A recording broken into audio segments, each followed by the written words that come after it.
The morning after Lord Ashworth's funeral in the third week of a wet October, a woman in a plain grey gown stood at the door of a study she was forbidden to enter, and recited from memory the 17 documents inside it. She did not raise her voice. She named the deed of entail and the date upon its second page. She named the loan against the South Meadows, and the figure owed £3,400, and the name of the man who held it. She named the letter folded inside the estate ledger that was not meant to be there at all. The solicitor, across the hall, set down his pen. The dead man's nephew, who had locked that door himself the night before and pocketed the key, went very still in the way a man goes still when the ground he is standing on proves thinner than he believed. Her name was Margaret Hale, and to the county she was nothing more than the late Baron's companion, a poor relation kept on out of charity, a woman past the age when charity expects to be repaid with a marriage. That is what they had decided about her. You may find before the end that the county was wrong about a great many things, yet on this morning it had decided, and the decision sat on her like the damp. She had served in the house at Renfield for 6 years. She had come at 20, the orphan daughter of a clergyman who had left her nothing but a good hand and a memory that frightened people once they understood it. Lord Ashworth had understood it within a fortnight of her arrival. He had been an old man even then, his eyes already failing, and he had taken to having her read his correspondence aloud each evening because she never needed to read a line twice. She would glance at a page, and it was hers. A column of figures, a paragraph of law, a letter from a creditor written in a crabbed and difficult hand. She held them all in a place behind her eyes that did not let things go. For 6 years that gift had been a convenience to a blind man and an embarrassment to no one, because no one had thought it worth their notice. A companion who could remember the household accounts saved the trouble of writing them down. That was all it had been. The old Baron had laughed about it sometimes, told her she carried his whole estate in her head and ought to be paid as his steward. She had smiled and poured his tea and said nothing, because a woman in her position learns early that the things which make her useful are not the things which make her safe. Now, the old Baron was 3 days in the ground, and the house had a new master, and the new master had locked the study door. His name was Julian Ashworth, and the title had come to him sideways, through a cousin he had not seen in 11 years and had not greatly cared for. He had arrived from the north on the day of the funeral, a tall man in a dark traveling coat, his face the particular kind of still that the unobservant mistake for coldness. He had stood at the graveside with his hat in his hand and the rein in his hair, and had not spoken to anyone. He did not have to speak to the county watched him, and made its second decision of the season. He was proud. They agreed. He was cold. He would sell Renfield and be gone by spring, and the people of the parish would have a stranger for a landlord, and no one to thank for it. Margaret had watched him too from the back of the small wet crowd, and she had seen something the county had not troubled to see. She had seen his hand close hard around the brim of his hat when the first earth went down. She had seen him glance once, only once, toward the church door where 2 small figures stood under the care of a nursemaid, and then look away, as though the glance had cost him 2 children, a boy of perhaps 7 and a girl younger. No one had told her they were his. No one had told her anything. Still, she had a memory that kept what it was given, and she kept the look on his face. The study had been locked because of the letter. She had understood that the moment she saw the new master turn the key, there was a letter in that room that someone did not wish read, and the someone was not Julian Ashworth, who had been in the county a single day and could not have known the letter existed. The someone was the man who had locked nothing, who had instead spent the evening of the funeral being charming to the solicitor over the good brandy. The dead Baron's nephew, Mr. Stephen Crane. Crane had expected the estate. The whole county had expected him to expect it, and had expected him to have it. He was the late lord's nephew on his mother's side, a personable man of 35, with good teeth and bad debts, and he had spent 2 years making himself agreeable at Renfield, in the confident manner of a man arranging his own inheritance. The arrival of a northern cousin with the better claim had been to Mr. Crane an inconvenience of the first order. Yet inconveniences in Mr. Crane's experience could be managed. A document could be lost.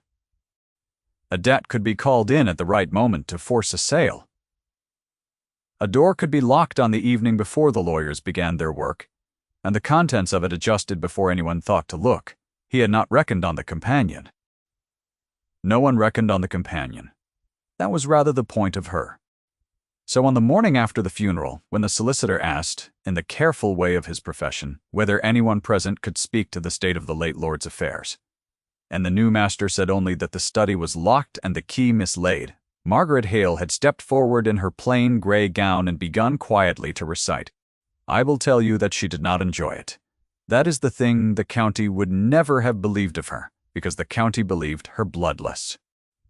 She stood in the cold hall with her hands folded and her heart going hard against her stays, and she recited the entail and the loan and the letter, and every word of it cost her, because every word of it announced to the new master and the nephew and the man of law exactly what she was.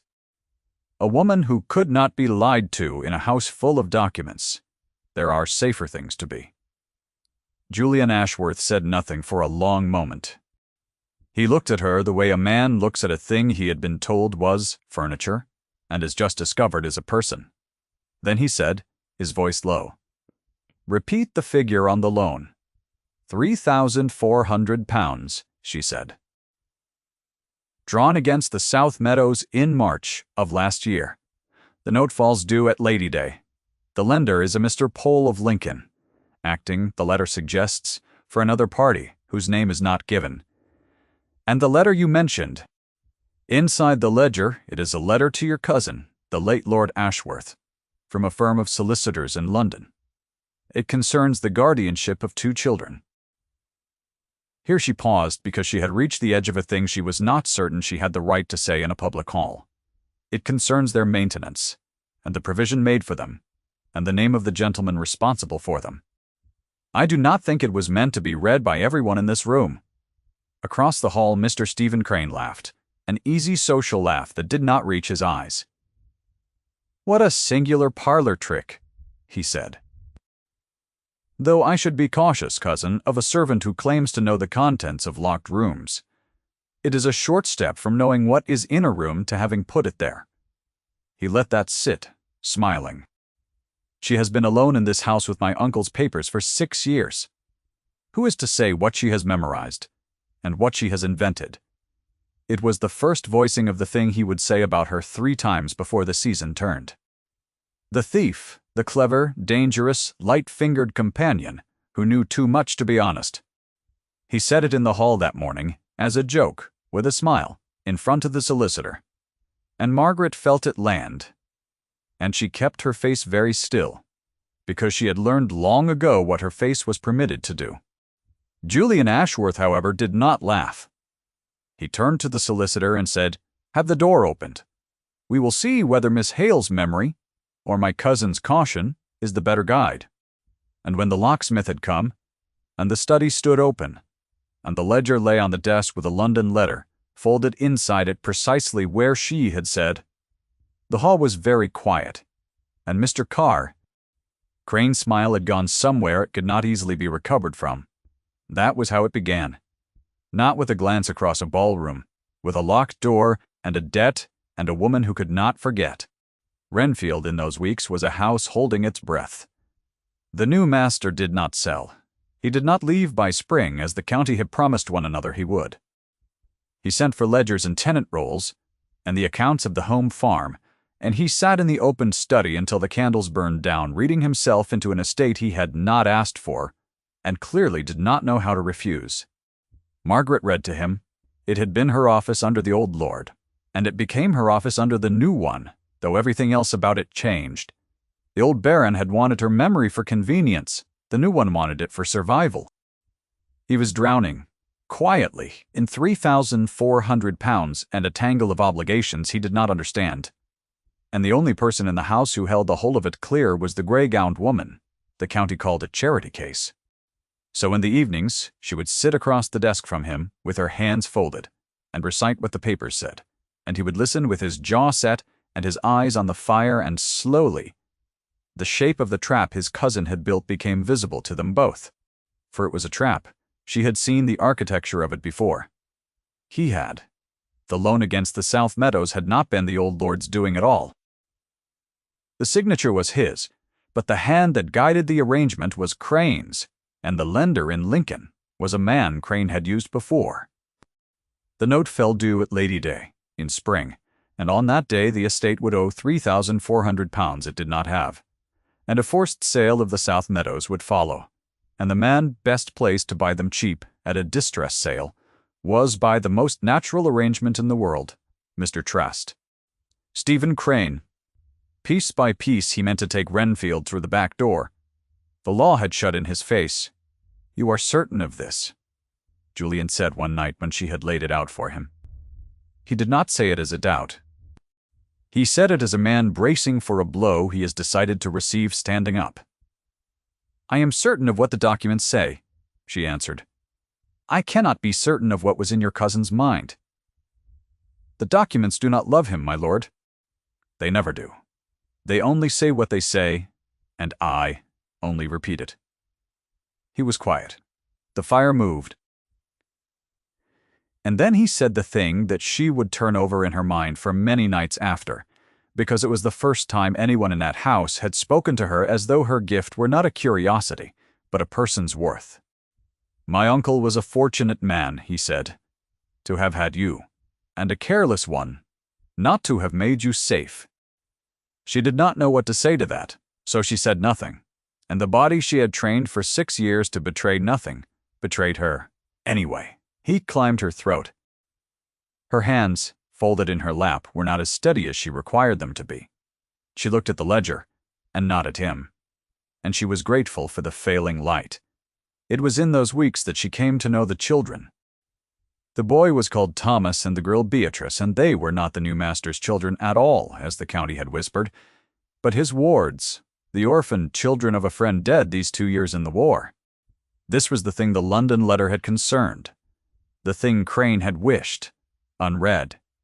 Though Margaret did not yet understand why a letter about 2 orphaned children should have been worth the locking of a door, she understood only that Julian Ashworth, who could not speak 3 words to a grown stranger, would sit on the nursery floor of an evening and let a 7-year-old explain the rules of a game to him with enormous gravity, and would lose at it on purpose, and would call it a fair defeat. She came upon them once when neither knew she was there. The little girl Beatrice had woken from a bad dream and could not be settled, and the nursemaid had her hands full with the boy's fever. And so it was the master of Renfield himself who sat in the dark of the nursery with the child against his shoulder, saying nothing. Only being there, his great stillness for once not cold but a kind of shelter. Margaret stood in the doorway with a candle she did not light, and watched a man the whole county had agreed was made of ice hold a frightened child as though she were the only warm thing left in the world. He saw her. Their eyes met across the dark room over the child's head. Neither spoke, and something passed between them in that silence that no document could have recorded and no memory was needed to keep, because it was the kind of thing the body learns once and never afterward forgets. It was the witnessing, though she did not have a word for it then. She had seen who he was when he believed himself unobserved. And he, she would, later understand, had been doing the same to her for weeks, watching the charity companion defend a tenant family from an unjust eviction, watching her teach the kitchen girl her letters by the fire, watching her refuse twice the small bribe Crane's man had offered her to misremember a figure. She had not known he watched. She had gone down to the tenant cottages on the South Meadows one gray afternoon, because old Mrs. Dunn, whose husband had farmed the same 5 acres for 40 years, had been served a notice to quit. And the notice had Crane's fingerprints on it, though Crane's name was nowhere upon it. Margaret had read the notice once and seen the flaw in it at once, a date that did not agree with the lease. And she had walked the 2 muddy miles to tell the agent so to his face, and had stood in the cold doorway of the estate office and recited the lease back to him, clause and date and the signature of the old lord himself, until the agent went red and withdrew the notice rather than be corrected further by a woman in a gray gown. She had not done it to be seen. She had done it because the thing was wrong, and she was the only person who held the lease whole. Julian had been at the far end of the lane on his horse, and had watched the whole of it, and had said nothing, and had ridden home, turning it over. The kitchen girl was a smaller thing, and a quieter one. Margaret taught her letters by the fire in the half-hour before the household woke, because the child had a quick mind and no one else had thought it worth the teaching, and she asked nothing for it. And twice, in the weeks after the funeral, a man Margaret recognized as Cranes had found her alone and offered her money. A folded note pressed toward her hand to misremember a single figure in the South Meadow accounts, to let one number slip and swear she had it wrong. Twice she had looked at the money and looked at the man and said without heat that her memory did not take instruction and had walked away. She had not reported it. She had simply refused it the way she refused most things, quietly and completely. Julian had learned of the second offer from the man himself, who had been foolish enough to boast of the attempt in a tavern, and the learning of it had done something to him that he did not show. They had each been quietly gathering evidence of the other, the way careful people do, and finding, each time, more than they had braced for Mr. Fraying. Crane voiced it the second time at the Harvest Assembly, the only ball the county managed that bleak autumn, in a drawing-room full of candlelight, and the better families of 3 parishes. A companion did not go to assemblies. Yet the new master had said in his flat way that brooked no refusal, that she was no longer a companion, but the keeper of his uncle's affairs, and that the keeper of his affairs would attend, and he had sent up a gown the color of deep green, that fit her as though it had been made for her, because it had been. She had stood in it at the edge of the bright room, feeling every eye that found her and named her wrongly. And she had heard Crane not far off lower his voice, for the benefit of a circle of listening ladies. "The light-fingered companion," he said, with the warmth of a man sharing a delicious secret. 6 years alone with a blind man's fortune. They say she has the whole estate by heart.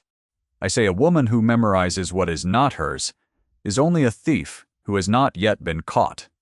The ladies tittered behind their fans. One of them, Miss Caroline Vane, the loveliest girl in the room and the one the dowager had marked out for the new lord, laughed loudest of all, and looked at Margaret over the edge of her fan with the frank assessment of a rival who does not believe she is in a contest. Margaret heard it. She held her glass, and did not drink, and did not flinch, and across the room she felt rather than saw Julian Ashworth turn his head. He had heard it too. His face did not change. He crossed the room instead, unhurried, in front of all of them, and he stopped before her, and he said, loudly enough to be heard, "Miss Hale!" "You promised to tell me the history of the Long Gallery, and I find I cannot make sense of a single portrait without you. It was nothing. It was an invented errand. And it was everything, because the new Lord of Renfield had walked the length of a crowded room to stand beside the woman his cousin had just called a thief, and the room had seen him do it. That night she understood that she was in danger of a different kind than the kind she had spent 6 years guarding against the old. Danger was that her gift would be discovered and used against her. The new danger was sitting across a desk from her each evening, with the firelight on his unguarded face, saying her name as though it weighed something.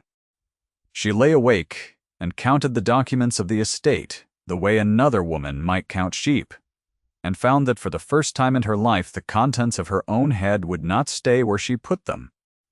The midpoint of it, the turning, came on a night of hard rain in November, when she found him in the open study with the London letter in his hand and a face she had not seen on him before. He had been drinking a little, which he did not do. The fire had burned low and he had not rung for it to be mended. "You read this letter," he said. "It was not an accusation. Weeks ago, you knew what was in it before I did." "I knew what it said," she answered carefully. "I did not know what it meant. A letter about the maintenance of 2 children. I did not understand why your cousin should care to hide it." He was silent for a long moment.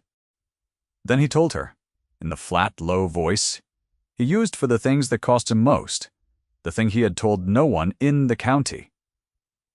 The children's father had been his closest friend, a man named Harrow, who had gone to the war in his place. That was the wound. Named once, the way the careful ones name a wound only once. Harrow had taken a commission that had been meant for Julian, had taken it gladly, had told Julian to stay and mind the northern estate and leave the soldiering to a man with no one depending on him. And Harrow had died at it, and left 2 children, and Julian Ashworth had spent 2 years discovering that there is no arithmetic by which a living man can repay a dead one for the years he will not have. "I locked nothing," he said. "I want you to understand that the study was my cousin's doing. I will tell you, though, what was in that letter that he did not wish read, because I think you have earned the truth of it." He set the page down. "My cousin had written to my uncle before he died, suggesting that the children's maintenance was a burden. The estate could not bear. He proposed they be sent away to an institution. He had found one, a cheap one, in the north. My uncle had refused him. The letter is my uncle's refusal, and my cousin's reply, which is not a kind document. His jaw worked. He locked the study so that I would not learn, before the lawyers had bound my hands, that the man who means to take this house also meant to put 2 orphaned children in a workhouse to save the cost of their bread." The fire ticked. The rain ran down the black glass. And Margaret, who had spent her life keeping a careful distance between what she felt and what she allowed her face to show, found the distance gone. "Then he will not have them," she said. "And he will not have the house. We will not let him. It was the we that did it." She heard it leave her mouth, and could not call it back, and she saw it land on him, saw the still face change by some fraction that no one but a woman who had memorized it would have caught. He looked at her across the low fire for a long moment, and the moment stretched past the point where it could be called anything but what it was. "Margaret," he said. "Only that." Her given name, in his voice for the first time, where there was no one to hear it, and no errand to justify it. The sound of it went through her like the first warmth after cold. "My lord," she managed. "Julian," he said. "In this room, at this hour, with what you have just promised me, I think you may call me Julian." He did not move from his chair, and she did not move from hers. The width of the old desk lay between them, and neither crossed it. His hand, though, had come to rest on the edge of it, palm open, in the space between them, and she looked at that open hand for a long time, and did not take it, and wanted to take it with a force that frightened her, and the not taking was its own kind of touching, charged, and complete, and almost unbearable. They sat that way until the fire was nearly out. 2 careful people learning that there are things the body decides before the mind is asked. What came after was the work of saving Renfield, and it was Margaret's work as much as his, because the trap Crane had built was made of documents, and Margaret was the one person alive who held them whole. She did not have the letters in her hands. She had them in her head. Every figure and date and signature, 6 years of an estate's paper life filed behind her eyes where no locked door could reach. And so when Crane's strategy moved into its final phase, it moved against an opponent who could not be deprived of evidence by the simple expedient of destroying it. For he tried that. Of course he tried that.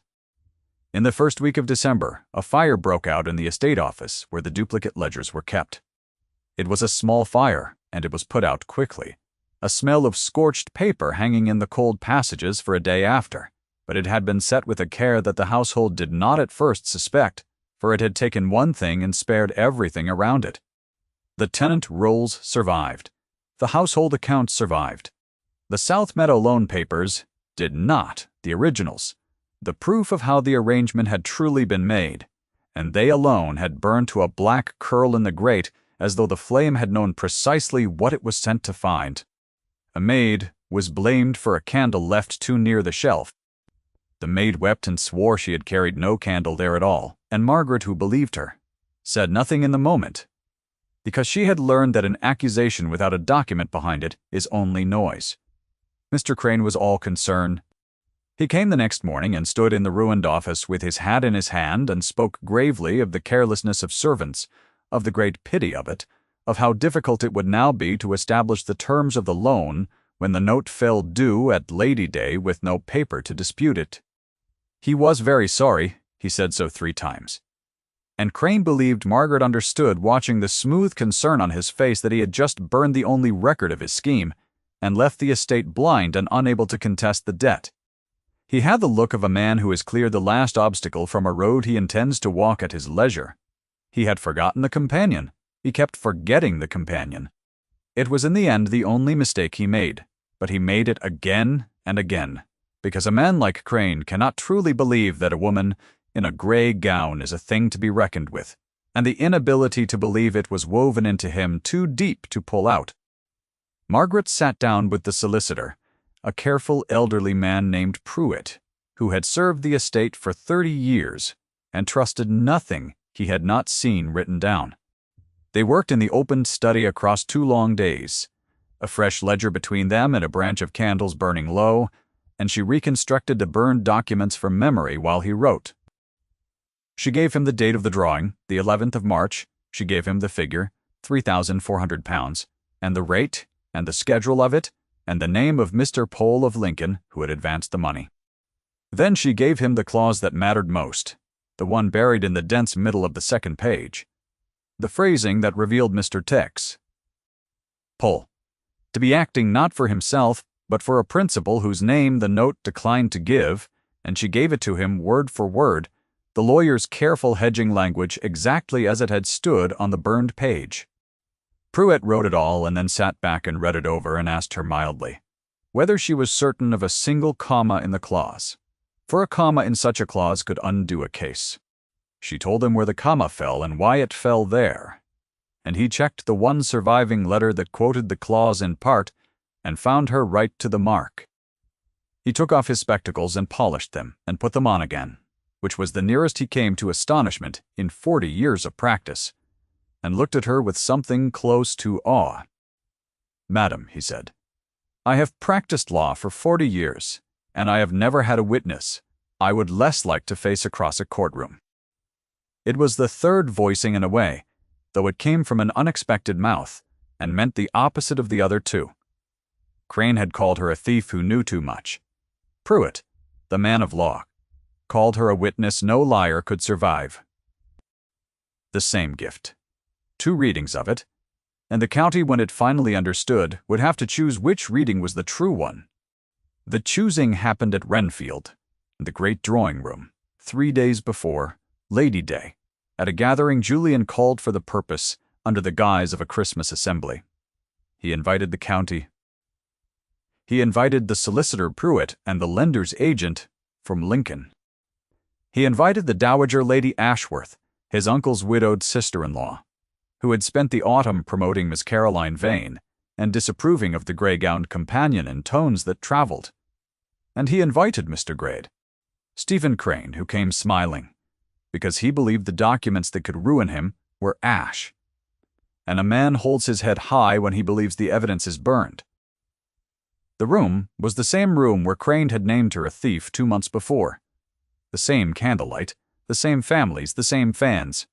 The Dowager sat near the fire in gray silk and diamonds, with Miss Vane arranged at her side like a jewel on display, and she watched Margaret enter in the deep green gown, with the particular cold attention of a woman who has decided the order of the world and resents an exception to it. "The companion again," the Dowager said, not quite under her breath, to the rival at her side.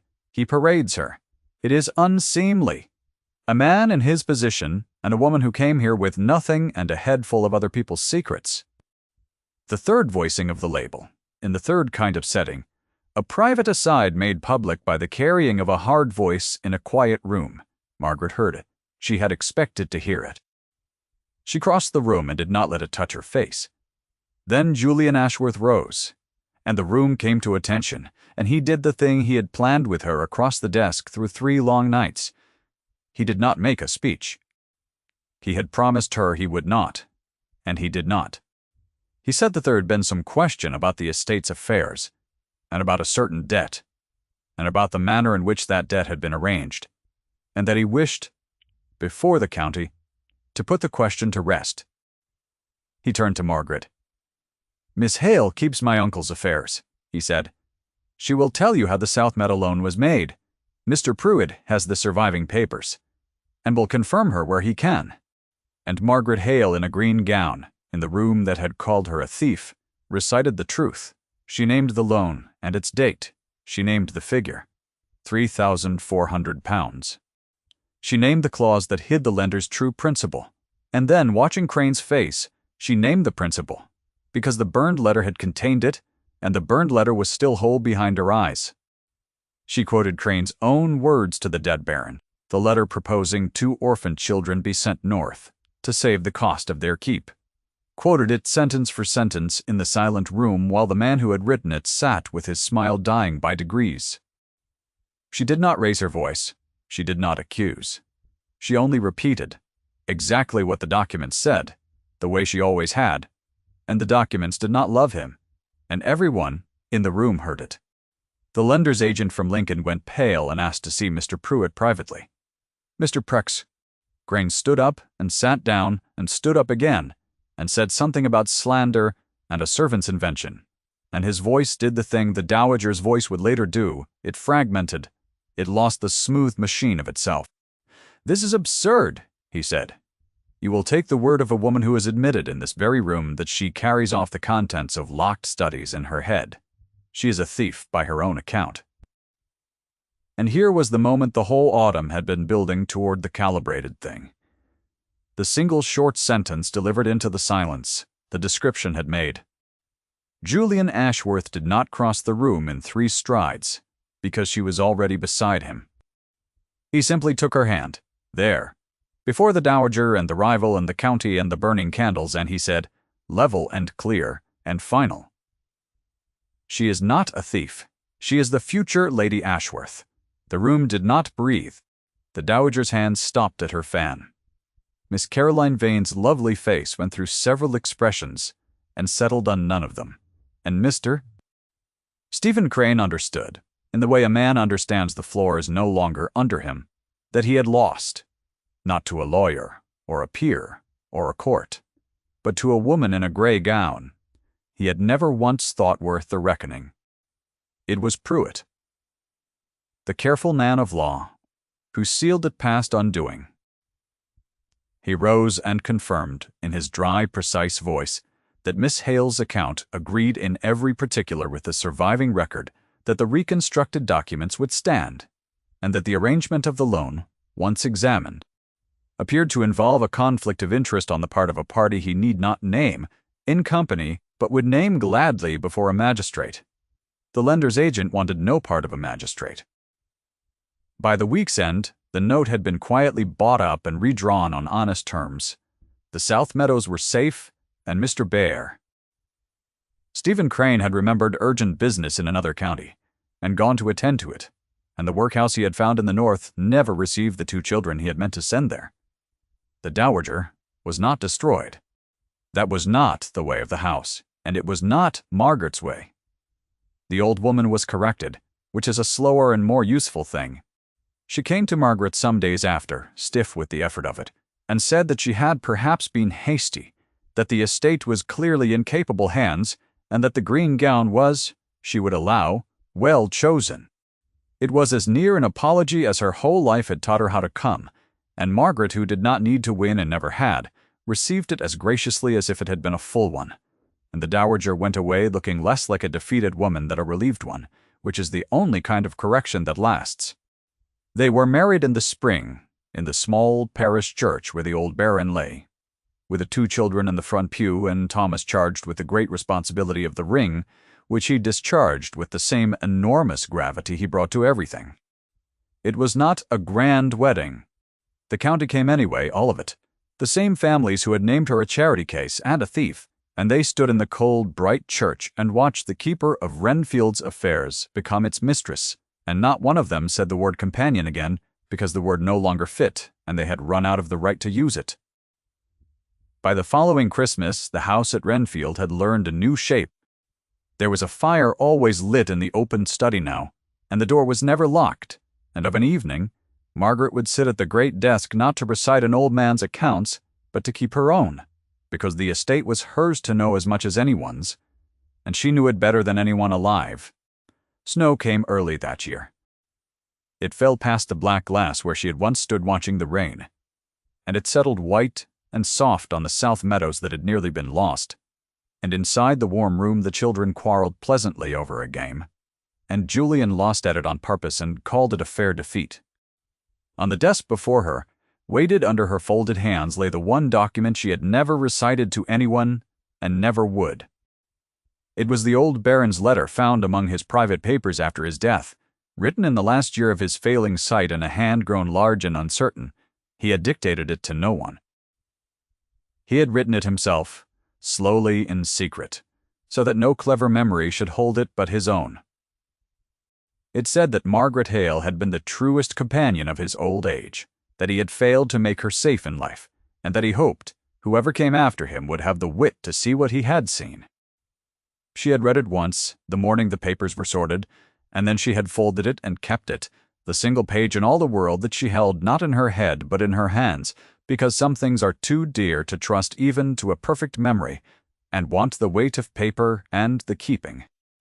She sat with her hand on it, while the snow came down and the children laughed, and the man who had crossed a crowded room for her watched her from across the warm and unlocked study, and she understood, at last and entirely, that she had been seen. Not for the gift behind her eyes, for the whole of her. The county had decided, once, what she was. The county had been wrong. And the letter under her hand, the one thing she had ever needed to keep on paper, said so in a dead man's careful script, and would say so as long as the paper lasted, which she meant to be a very long time. If Margaret's story stayed with you, stay a moment in the quiet with her. And if you found something here worth keeping, you know where to leave a word. Outside the window the snow went on falling soft over the saved meadows, and inside the fire held, and the door stood open, and no one in that house would ever again have cause to lock a single thing away.